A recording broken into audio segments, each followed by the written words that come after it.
I will also share my screen if it's okay with you. Yes, of course. If I have to permit your screen share. Yes, I did. Can you try? Hello, my name is Basak Senova, and I'm a Turkish curator based in Vienna. I'm quite glad to be part of this program today. So I would like to start with my hashtags. The first one is curatorial research. The second one is performative praxis. Third one is collective decision making. Then research of doing, spatial inquiries, then curatorial possibilities. Last but not least, open format curation. Today, what I really would like to do is to explain and to navigate through one of my recent projects called Cross Sections. And within this project, we've been trying to, not me, but as a collective group, indeed, we've been trying to propose a new curatorial model. So it could be kind of new because of the time of the commitment, because of the repetition, or because of the improvisational characters of it. So today I will be diving into all of those things, and I'll try to take it from a very curatorial point of view. So I won't be so much focusing on the content of the exhibitions or the artist, but I'll be mostly talking about the curatorial methodologies and the research. So as I told, it's called Cross Sections, and it's a project that started in 2017 and it ended or completed in 2020 with a book. And within this presentation, I also use some of the pages from the book so that it will be giving you a little bit more visual information. So let's start from the beginning. The project has started when I was already working as a visiting professor and also a curator in residence at HIAP in Helsinki. And I started to think about how I can indeed communicate the hardships that I'm having as a curator, as a person, with others. I'm an independent curator. Most of the times, a project always starts with you being invited to an institution to do a project. But with this project, what happened is that I started to knock the doors of some of the institutions. So it was a collaboration of 9 institutions with 19 artists. And so these are the partners. And as you can see, the partners are from basically 3 countries, which are Austria, that I'm based in, and Sweden. I had IASPIS and Konstfack and NFK, the Nordic Art Association, then Nia Smeland. Then from Helsinki and from Finland, I had HIAP, and also as a funding institution, there was also Sastamonian Foundation. But I must say that their influence was more than helping me with the funding, but we became really like a family. They helped me with contacting with other people, with networking, with providing some further facilities through other institutions. Then at the end, there was also Tallinn Center for Contemporary Arts in Estonia, and Press to Exit Project Space in Skopje joined the project. But basically, most of the events, activities, exhibitions, everything, and also all the residencies took place in these 3 countries. Basically, as a curator, I have a tendency to work with artists for a longer period of time. I think it's very important to have a mutual understanding, and if the frequency is really good, then I really think that you should work in a longer period. So I like working with young artists, with new artists and so forth, but I don't like this idea that you work with one artist and then next. So it shouldn't be in this very consuming way, but it should be, for me, working with an artist is also kind of a friendship as between curator and an artist. So while I was selecting the artist, there has been 3 categories. One of the category is the artist I was already knowing them really in depth. Then the second type were the artists that I always wanted to work with, but never had an opportunity to work. Then the third group were the artists that was proposed by the institutions.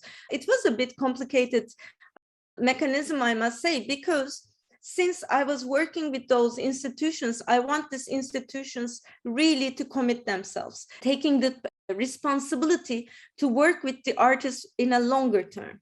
Therefore, for each and every artist that I've been choosing, I was making a presentation to each institution. And with the names that they proposed me, I didn't accept them immediately, I must say.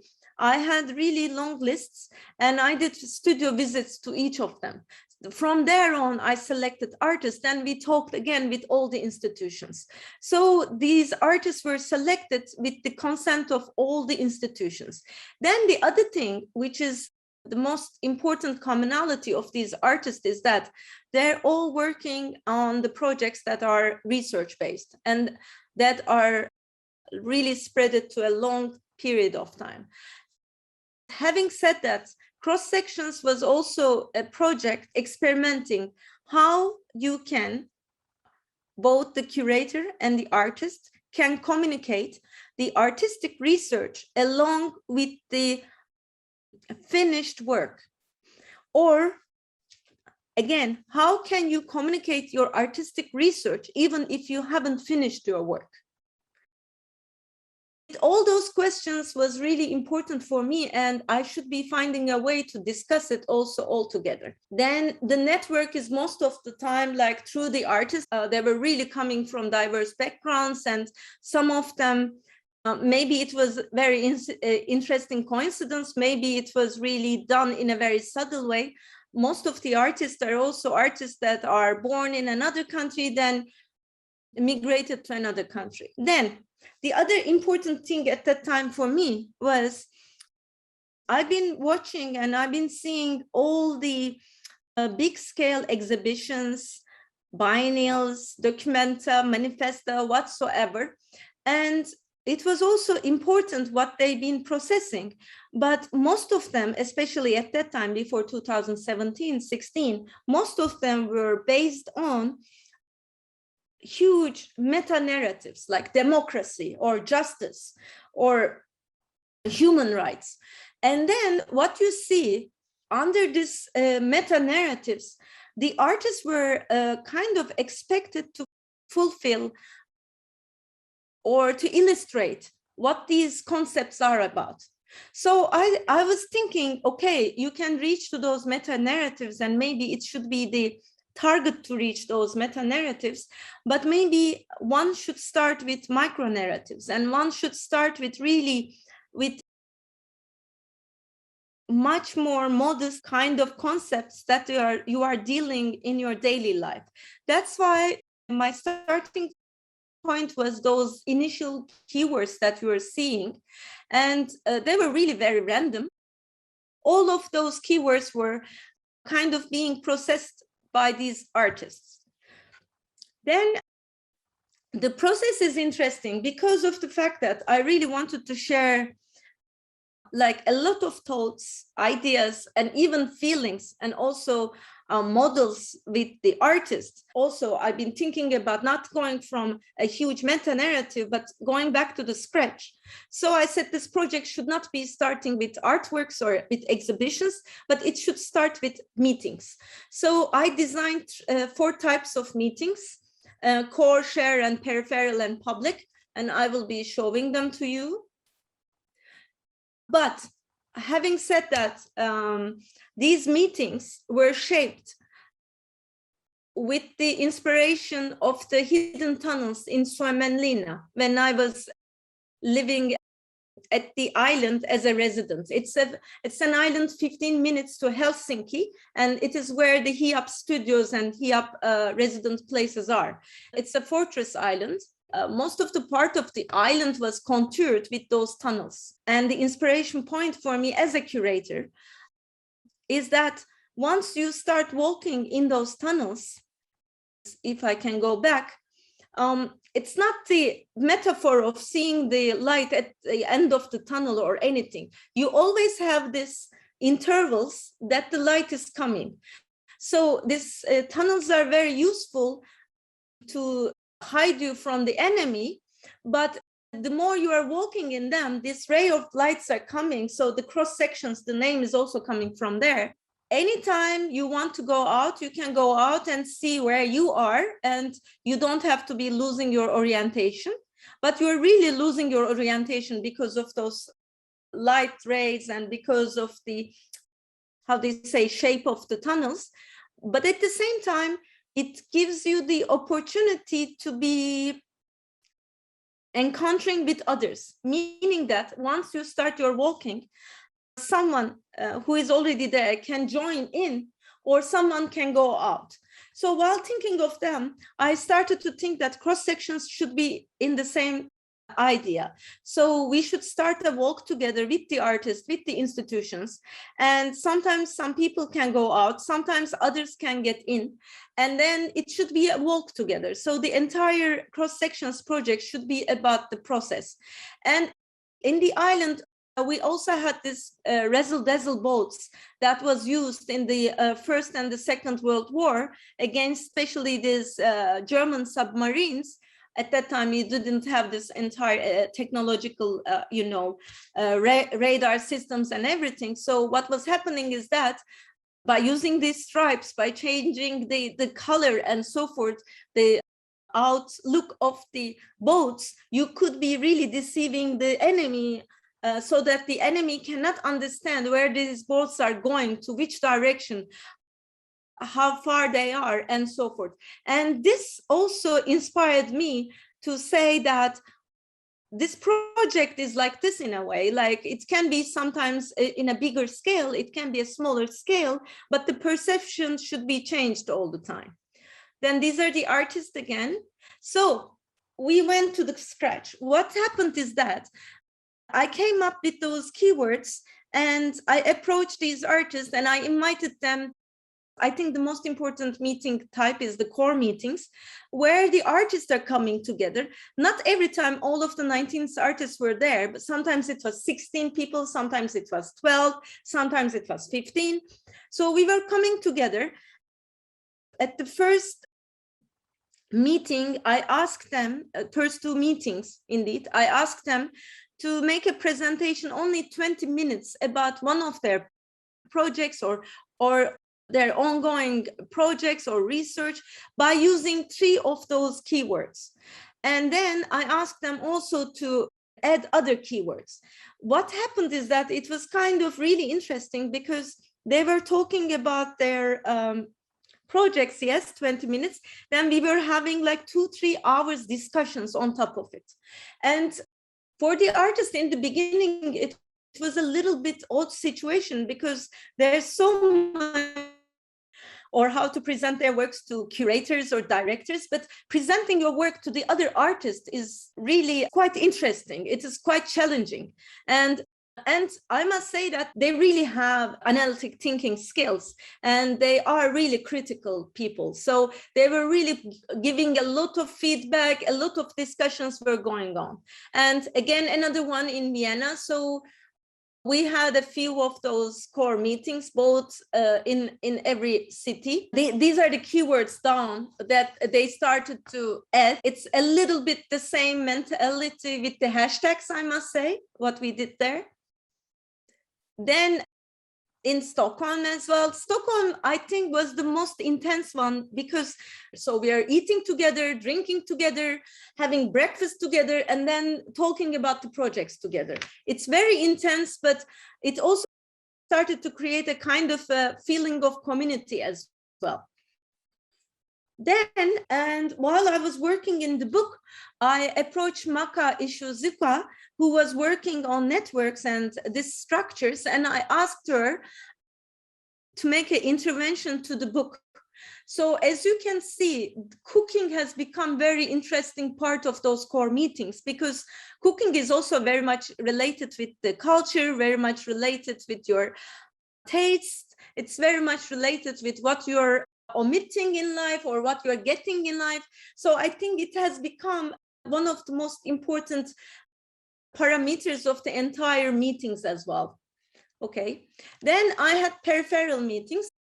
Peripheral meetings were the meetings with focus groups. So here at the right-hand side, you see Nicholas Gansterer, who is an Austrian artist, having a peripheral meeting with the PhD students at Construct, or we had another one with curators, then we had another one with journalists, and it was going on and going on in the same way.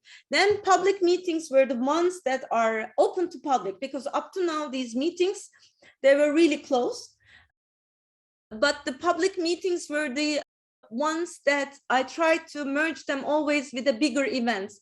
So we started with the Istanbul Biennial in 2017. So we were part of the public program.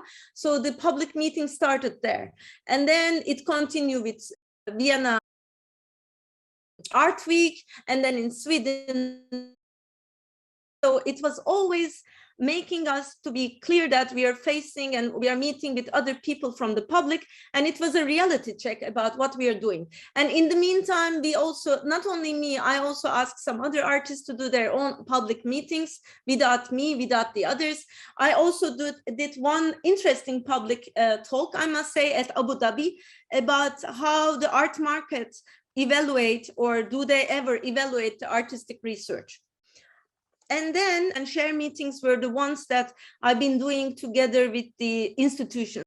And they were maybe the most essential ones, because we were constantly talking about funding and the possibilities and so forth. These institutions provided residencies to all of the artists. So all through these 3 years, all of the artists had residencies in one of those nodes. Okay, share meetings are there. We were merging them mostly with the workshops and sometimes talks and presentations as well. So it was a very active program. Every time we had something happening, I was adding a public program or a talk or a presentation or a workshop. Then these are the artists. Now I want to go through those artists in a very super fast way. I know we have very limited time, but at least visually, I want you to see the profile of the artist and their projects. And I'll say a few words about them, not too much. So the first one is Barbara Holub. She's an artist born in Germany, but lives in Austria. And he participated with a few projects, not only one. One of them was a Blue Frog Society, which was also a participatory project.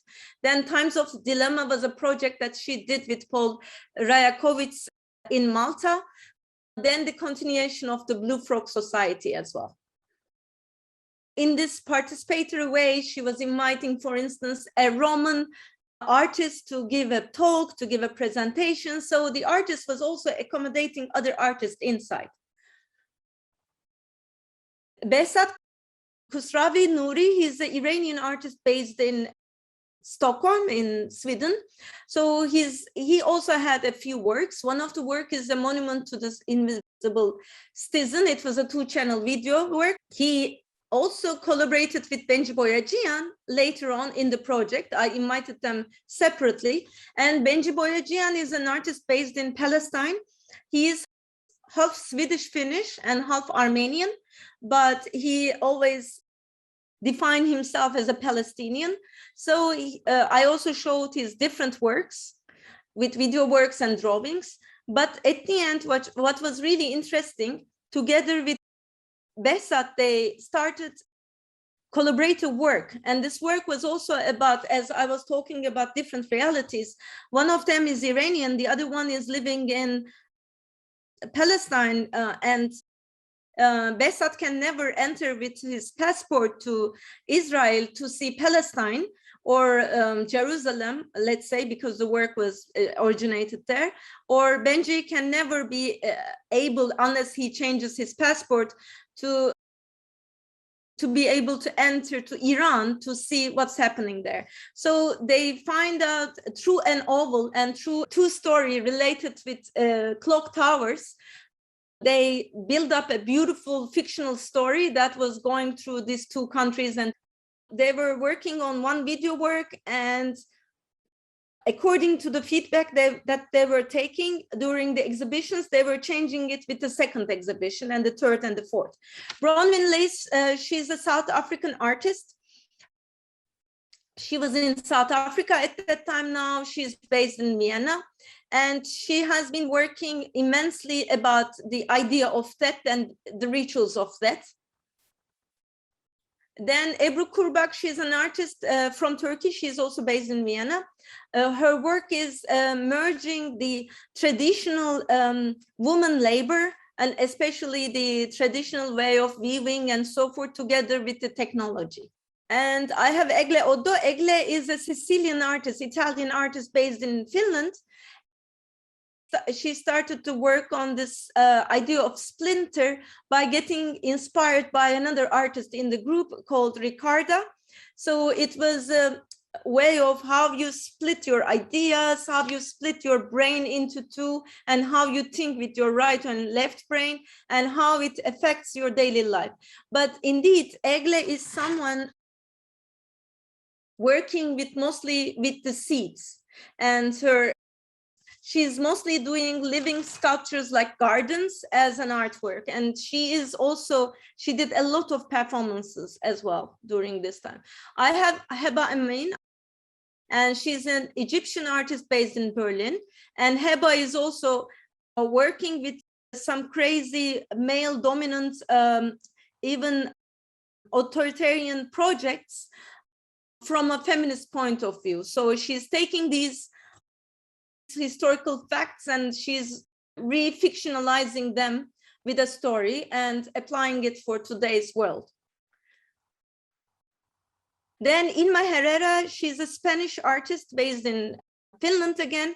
Her work is all about process, really recording or capturing the process. And she has a special interest in the printing and ink. And these are her work, and her work is very experimental, and she's really researching by doing. Isa Rosenberger, she's an artist based in Vienna. She's an Austrian artist. Her work was about an important figure in the beginning of 1901, 1902. She was giving some workshops, and she was working in this alternative educational centers, VHSs. And at that time, they were the most avant-garde places. Now these educational centers are still alive, but they're mostly working and giving courses, this time to migrants with language. This is very important, how she showed this shift, but she also followed Rosalind Krauss. Rosalind Krauss, she was in Vienna even before Nazis came here. She was against the fascist system. And after, when Nazis came here, she moved to Israel, and she really started the modern dance school there. And she was very, very influential, and she was seeing dance as a political space. And what Issa did is that we managed to fundraise. She went to Israel. She went a very extensive research about her. Then she ended up finding Ömer Lulu, who is the daughter of one of the students. And she made an amazingly beautiful video with her, and together with a series of photograph series. Yeah. Then Lina Selander, she's an artist from Sweden, and she's a filmmaker. And I managed to also commission her to do work in Vienna by using the material from Vienna. Then Marcus Neuster, he's an He's a South African artist, both South African and Austrian, and he is interested in borders. So his entire works were really questioning the borders, but he also did a lot of beautiful performances all through the exhibitions. Then I had Nicholas Gensterer. He is an Austrian artist.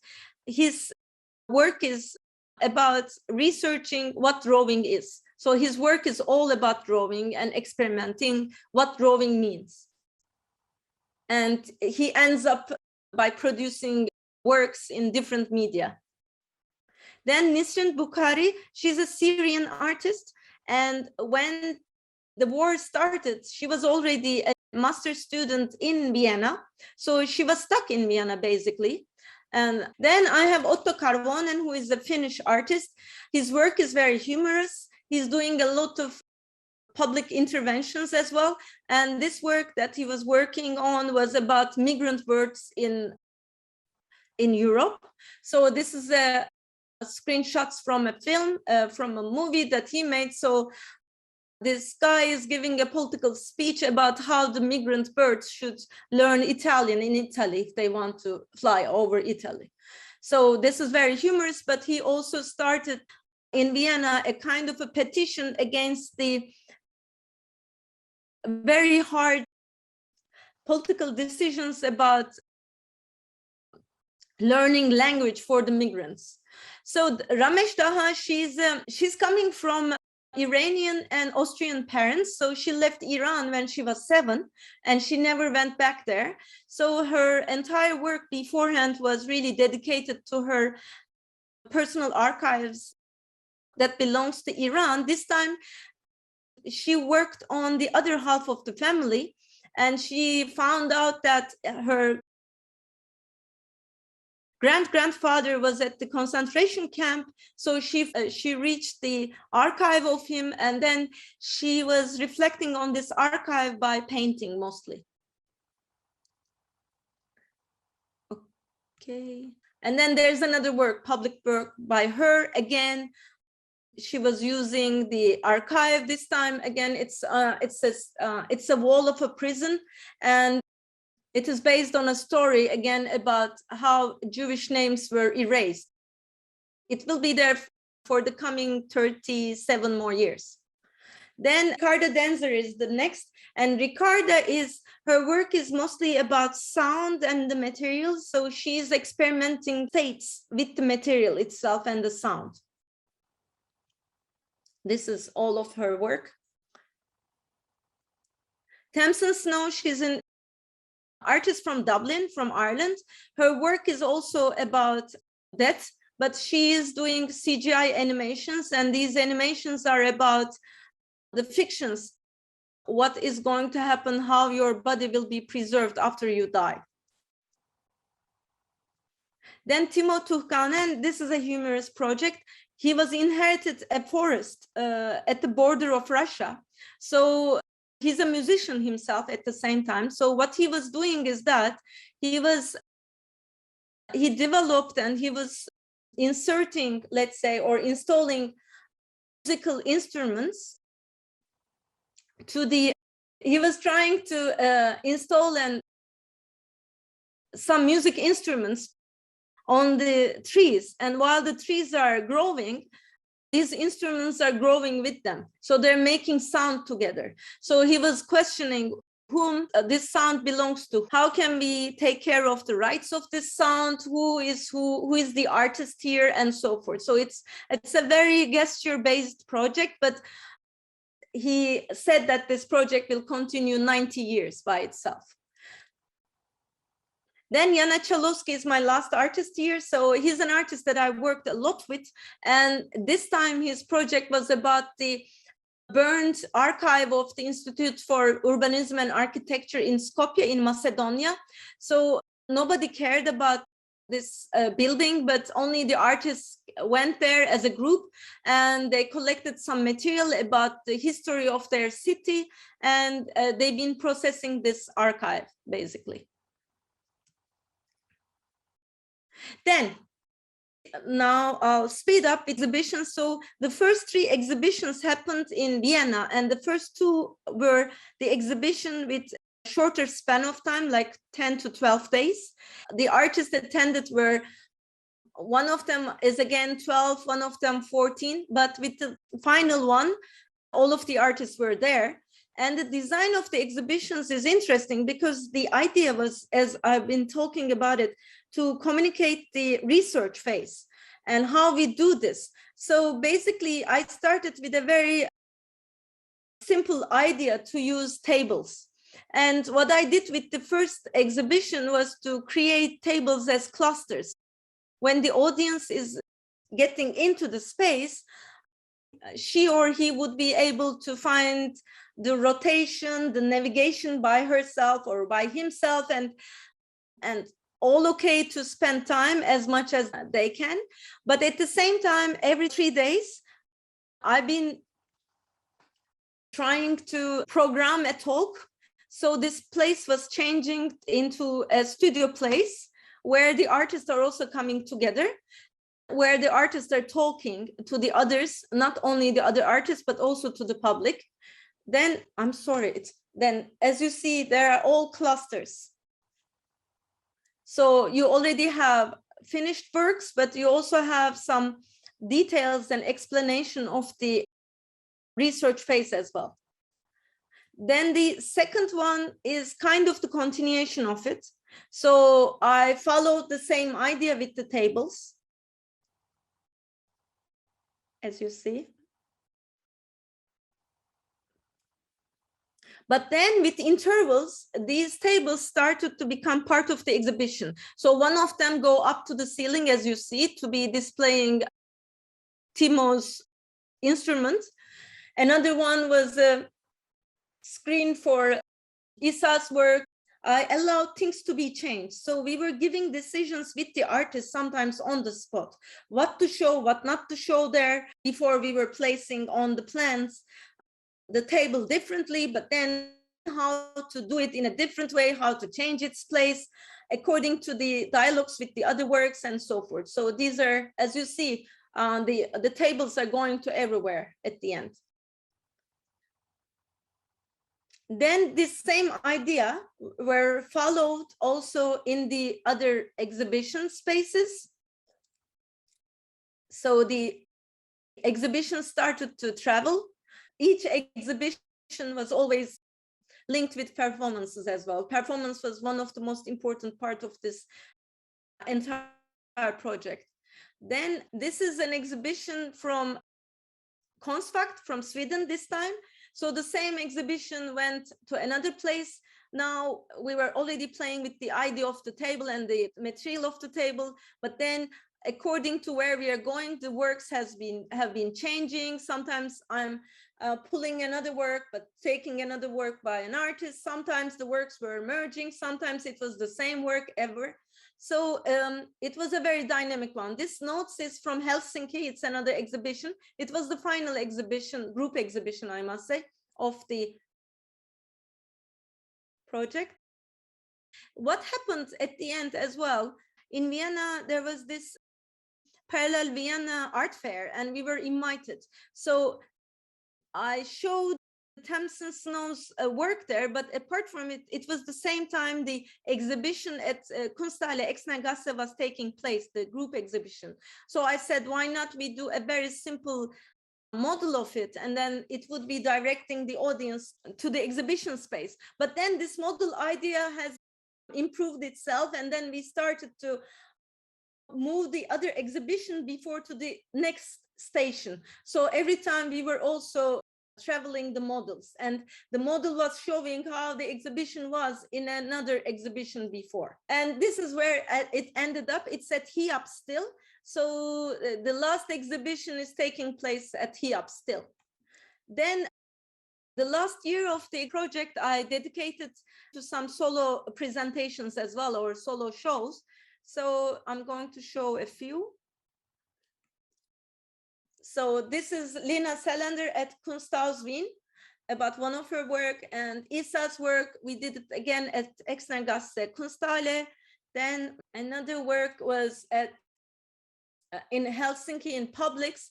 And the final work, I think it was the last presentation, was in Rome in Macro Museum with Egle Oddo. We had a solo show.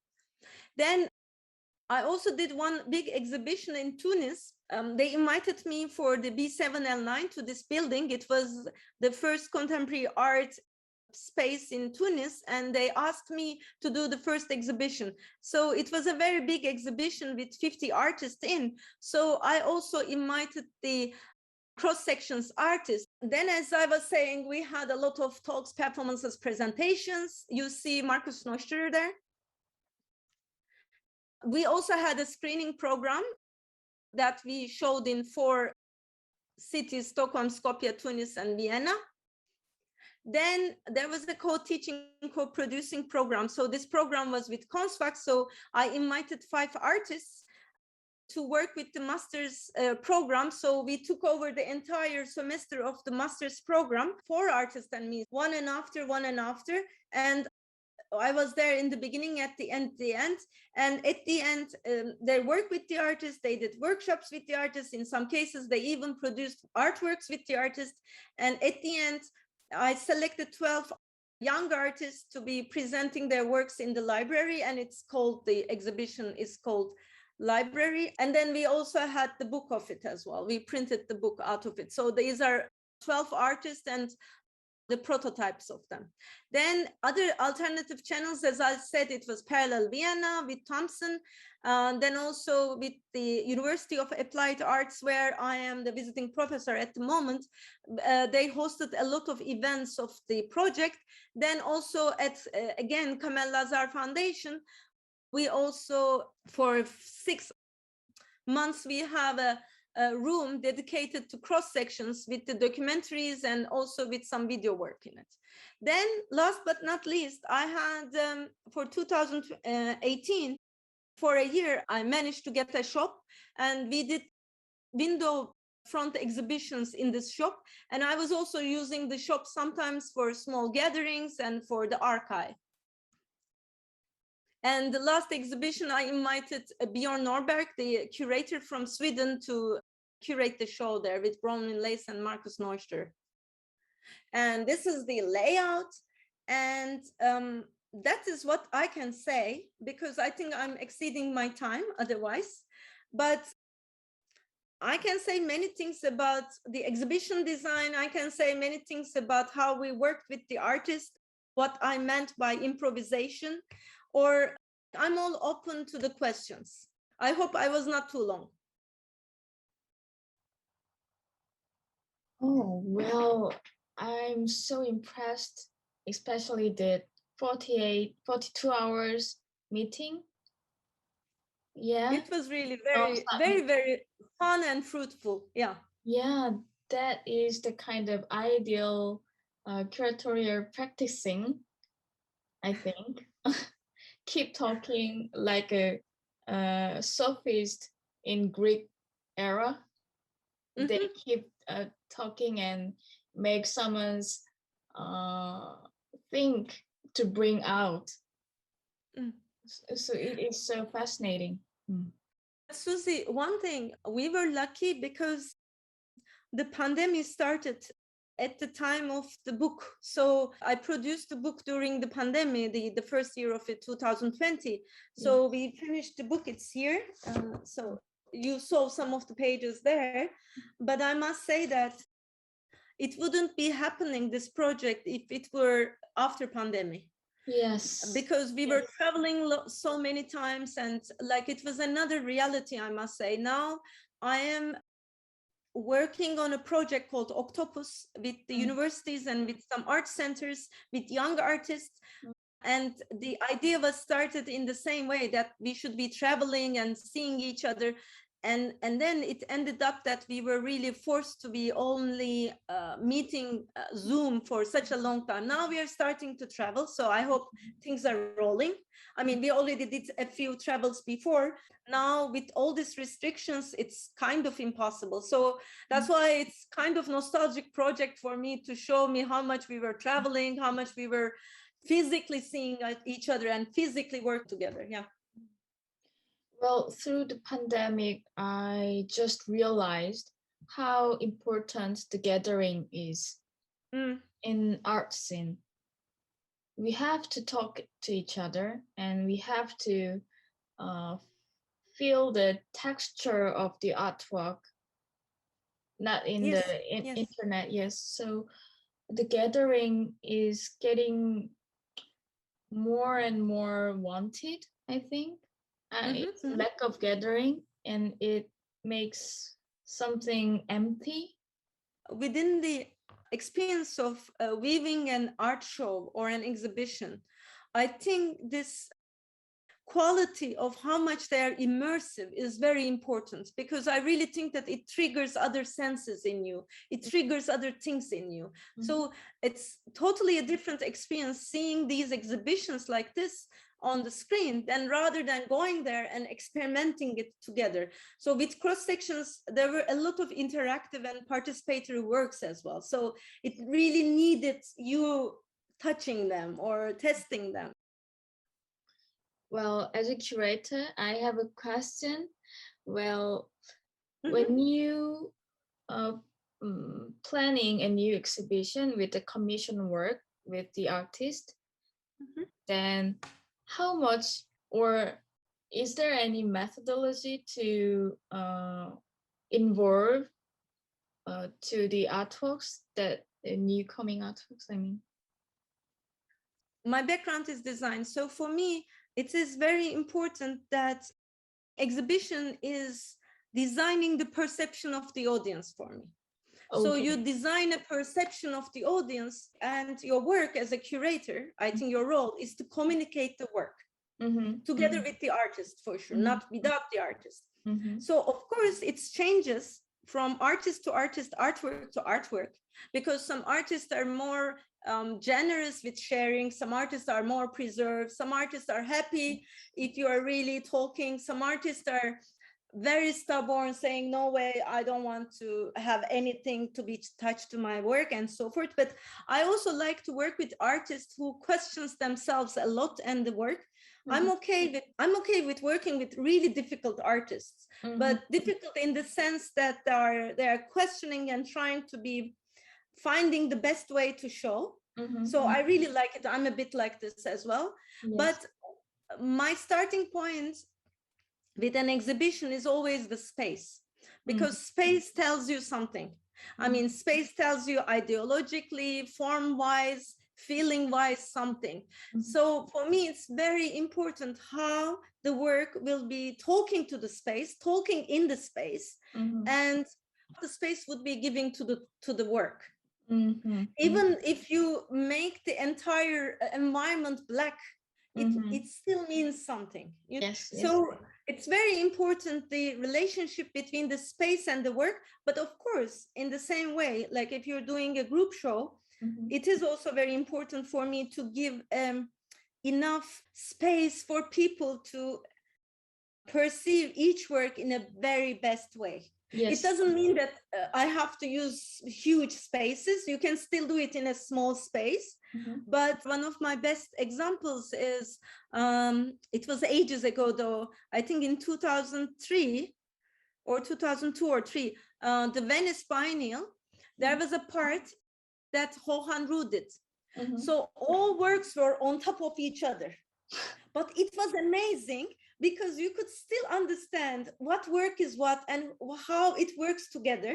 So I'm also so much into like this conversation among the works as well, you know. But not all the curators can do this, because I also know, like, you're sometimes entering to an exhibition where the visual language is so near, you don't understand whose work it is, how it is working with this. Or you're sometimes entering to a space where you're seeing artworks one and after, chat, and then you feel like as if you are in front of a shelf. So for me, space is very important. And what you do with the space is also important, because I think not necessarily story, but you should create an atmosphere that is very specific for this exhibition. So it should be the story of the exhibition, this space. Yes. And the last question is, Yes. After the 90s, after the hard German, the curator as a creator, or the curator as an author, curator as a producer, or curator as a mediator. Lots of the roles of curators are getting more and more involved. And then what do you think about your curatorial practice? Curator as a curator? I don't know, but I always define myself curator and a designer, because the way I approach to any project, not on the level of design, but in terms of thinking, is really through a designer's thinking. Meaning that in design, you solve problems.